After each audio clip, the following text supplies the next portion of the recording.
O Tribunal Superior de Trabalho avalia se uma pessoa, por exemplo, se a doença é chamada burnout, ela, como é que é isso, se ela é realmente uma doença ocupacional ou não. Nós pedimos ao doutor Marcelo Valho, que é advogado e professor, para conversar aqui um pouco conosco. Doutor Marcelo, muito obrigado por atender aqui o Jornal Nova Brasil.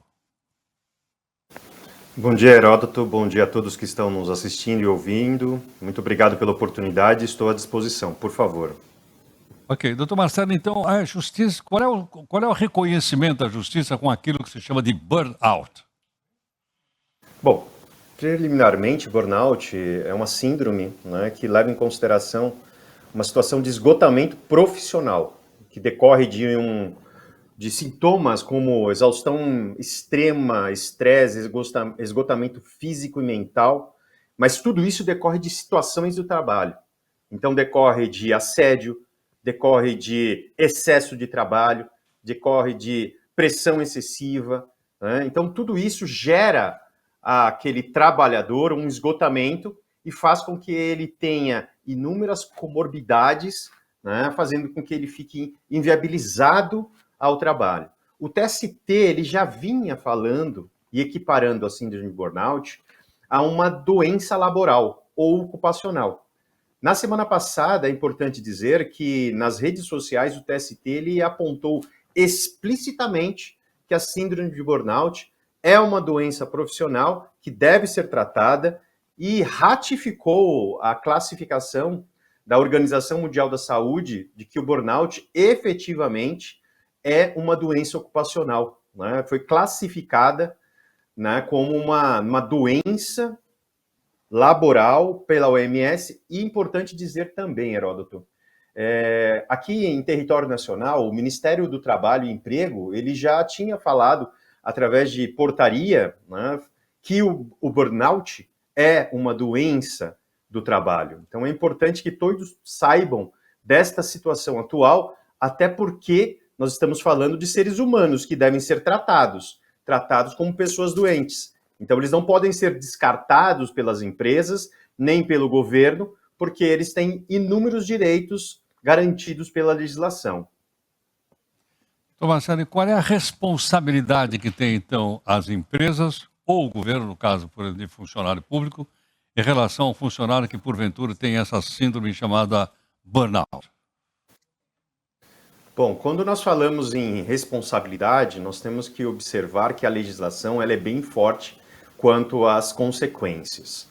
Veja só, né, hoje, né, a partir de maio, a norma regulamentar 1 do Ministério do Trabalho ela foi ajustada e agora praticamente não, mas todas as empresas elas devem se adaptar, tá, para que haja mecanismos de prevenção e mecanismos de atuação para evitar o burnout nas empresas e dentro do governo. Quando nós falamos de responsabilidade especificamente, Heródoto, nós temos que levar em consideração que essa pessoa, quando ela se encontra doente pelo burnout, ela tem inúmeros direitos. Então, ela tem estabilidade no emprego, se nós estivermos falando de uma empresa privada, ela tem direito à indenização por danos materiais, nada mais é do que o pagamento do tratamento para aquele funcionário pela empresa, indenização por danos morais, até porque a moralidade dessa pessoa foi afetada, indenização por danos existenciais, obviamente aquela pessoa ela fica afetada na sua intimidade. Então, aquilo que decorre do trabalho, que gerou o burnout, afeta a sua vida privada. E isso é ilegal, então por isso que tem direito a uma indenização por danos existenciais. E o principal, veja só, essa pessoa ela pode estar totalmente incapacitada ou incapacitada em parte.